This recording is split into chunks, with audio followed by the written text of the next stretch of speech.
tired as fuck. Nah, tired. That's what I see. Okay. They're like tired, like they dead, and they dead like flies. Flies like flies everywhere. Kodak Black is crying out for help. And this time, it's real. The same guy who once boasted about outsmarting the system now finds himself in a far more vulnerable position, pleading with his fans to step in and save him. From erratic livestream rants to confused, barely coherent interviews, his recent on-camera behavior has sparked genuine concern. It's no longer just celebrity gossip, something much darker seems to be unfolding. What's happening isn't just hearsay, it's staring us all in the face. Kodak's struggle with addiction is playing out right in front of the world. This isn't a "does he need help" situation. It's "will he get help before it's too late?" And now, Kodak himself has confirmed what many fans have feared. He's caught in a downward spiral. It's no longer whispers and speculation. His addiction is a cold, hard reality.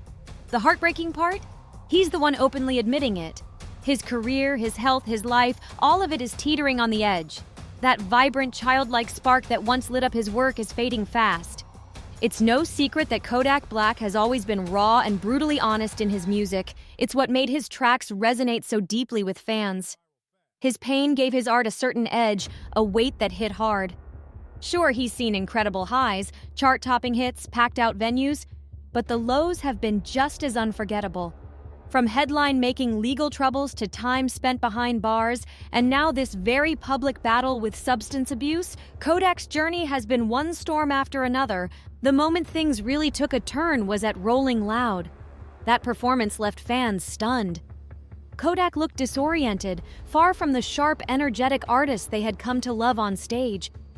It wasn't just a slip-up, it was a glaring signal that something was seriously wrong. The question now isn't whether Kodak's at risk, it's whether he can pull himself back before the storm finally pulls him under.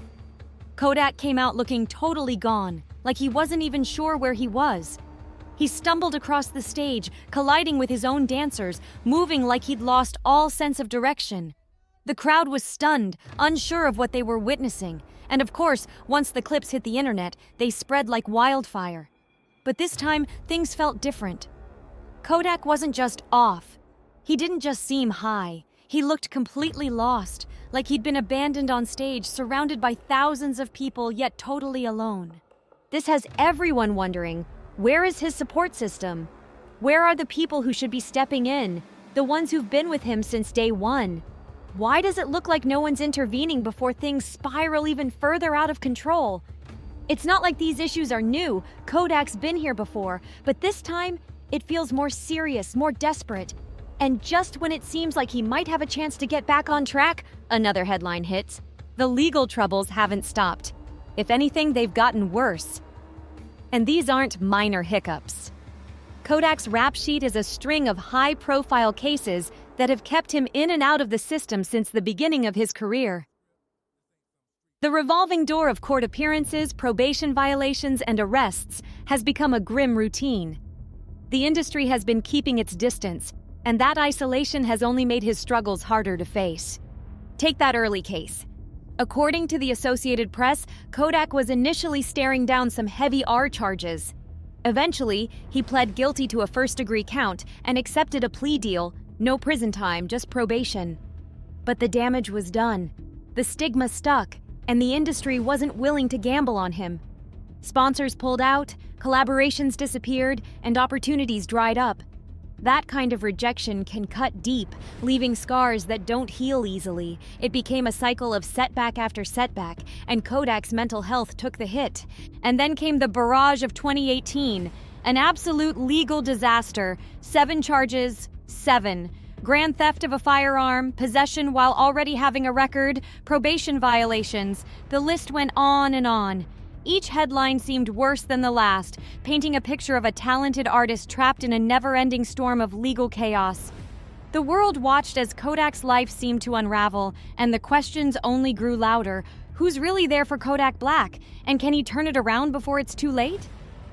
It seemed like the end of the line for Kodak. Locked up, case closed. For a while, that was the story.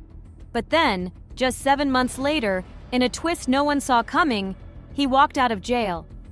TMZ had the exclusive, reporting that his 12-year sentence somehow shrank. Charges disappeared. Time was slashed. And just like that, Kodak was back on the streets. The internet went wild. People couldn't believe it. Naturally, everyone assumed this was Kodak's turning point, the wake-up call that would finally get him on the straight and narrow, the perfect moment to refocus on his music and his future. Instead, Kodak turned heads by diving right back into trouble. By 2019, he was arrested again, this time on federal weapons charges. The charges were no joke.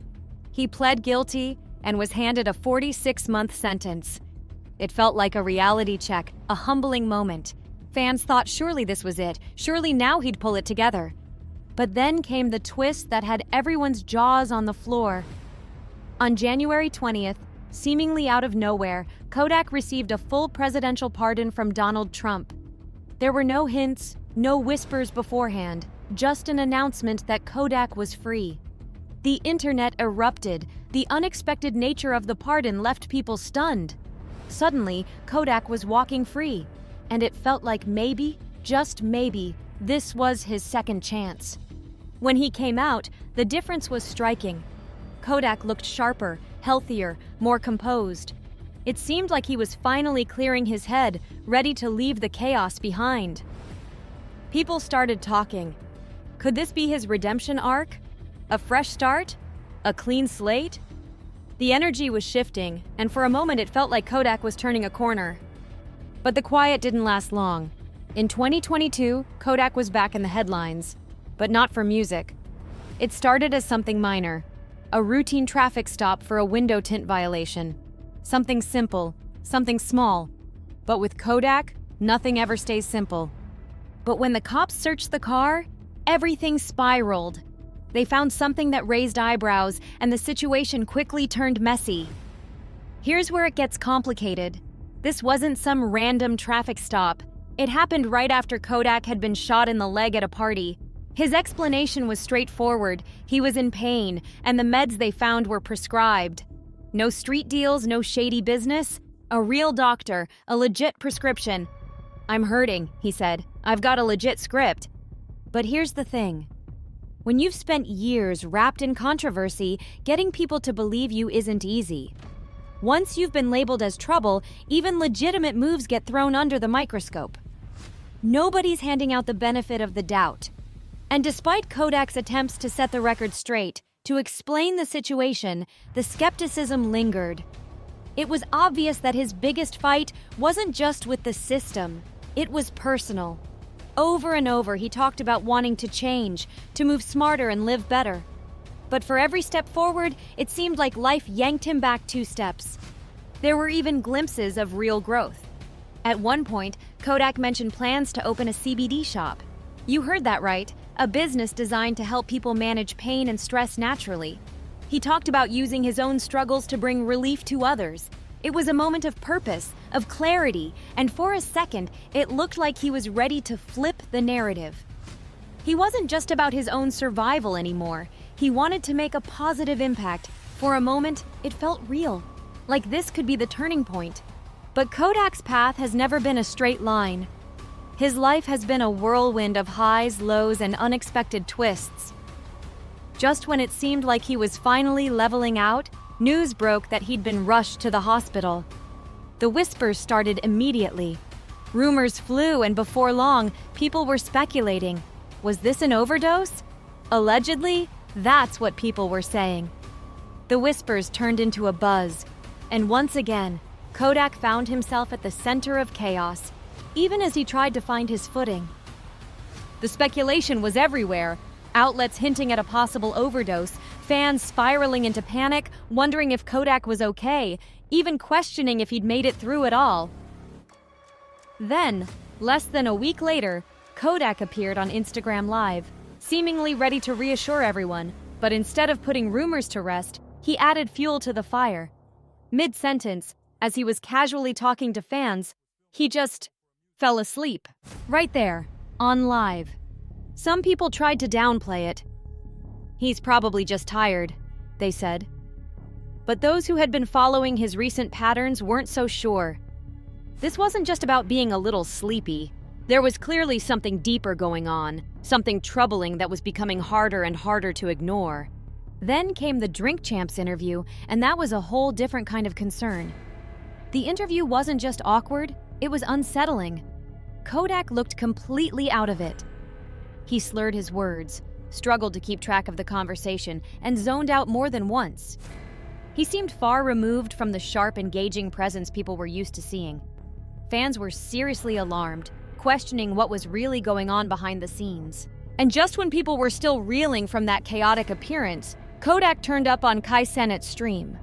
Normally, Kai's streams are lively, full of jokes and good energy, but Kodak's guest spot was a stark contrast. His demeanor was slow, distant. He barely engaged with the humor and fun. At one point, he even forgot Kai's name. Things got even more awkward when Kodak attempted to freestyle, and it fell flat. The bars didn't land, the flow was off, and the chat wasted no time roasting him. It wasn't just a bad performance, it was heartbreaking to watch. Yet after all of this, Kodak began talking as if he was ready to finally turn things around. He went online, saying he was focused now, determined to walk the straight and narrow. Fans heard these words and couldn't help but wonder, was this another fleeting promise, or was Kodak truly about to flip the script on his life? He opened up, saying he never thought he'd make it this far. He was finally figuring out how to control himself, to fight off his demons. It felt like a real turning point, a redemption arc that had fans cheering him on like never before. But just as people started believing he might be on a better path, boom, the story flipped. Suddenly, only weeks after his big, hopeful words, Kodak showed up again looking like he'd slipped back into old habits, and this time there was no attempt to explain, no my bad. He didn't even acknowledge it. Instead, he lashed out at his fans, the same people who'd just been rooting for him. The sudden switch had everyone stunned. What was really going on? Then came the moment that had everyone's jaw on the floor. A video surfaced, one that no one saw coming. Kodak was sitting cross-legged in the middle of an Atlanta street, chicken wings in hand. Not at a table, not on a porch, not even on a bench, just smack in the middle of the pavement as cars passed by. He was munching on wings like it was the most normal thing in the world. The scene was off. Way off. Fans didn't know what to think. Panic spread online as people scrambled to make sense of it. Was he okay? Was this another episode? Another breakdown? Even by Kodak's standards, it felt like something wasn't right. The internet exploded with theories. Some were sure it was drug-related. Others thought it was a desperate cry for help. A few were simply worried, genuinely concerned for Kodak's well-being. And then out of nowhere, a new twist. Kodak's lawyer jumped in to set the record straight. "Y'all got it twisted," he said. According to him, Kodak wasn't having a meltdown. He was filming B-roll for a music video. That's right, it wasn't some strange episode. It was art. At least, that's what his lawyer claimed. Fans were left scratching their heads, wondering if they were watching a comeback or a collapse. And just as the situation couldn't get any more unpredictable, Kanye West suddenly entered the conversation. And just like that, Kanye West, yes, Mr. Donda himself, stepped into the conversation. Out of nowhere, he popped up online, expressing his concerns for Kodak.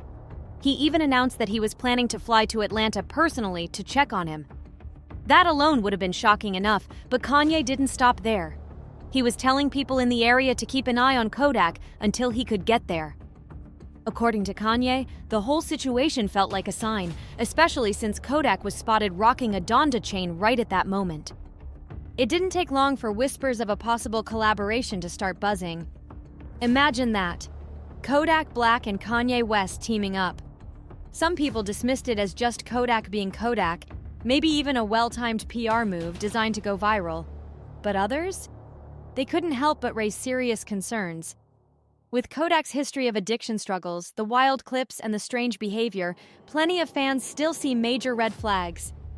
After all, Kodak has spoken about wanting to stay clean, about trying to turn his life around. But every time a new, out-of-nowhere clip like this surfaces, the questions only grow louder.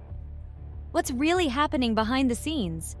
Is he truly trying to change, or is something deeper going on that's keeping him stuck in this chaotic cycle? One thing's for sure, Kodak's cross-legged chicken wing moment didn't go unnoticed. Whether you see it as misunderstood art or a cry for help, the episode added yet another unpredictable twist to Kodak's ongoing saga. Fans are buzzing, the internet is alive with theories, and now Kanye West himself is involved. It's a lot to process, and people are divided. Some feel deeply for Kodak, seeing him as someone who desperately needs genuine support, someone who's lost trust in everyone, including himself. Others, however, aren't as forgiving, calling it a pattern of self-sabotage, a series of missed chances that's gone on for too long.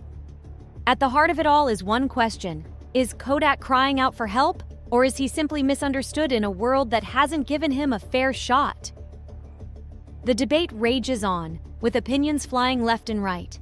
And as the world watches Kodak's unpredictable journey continue, one thing remains clear: his story is far from over.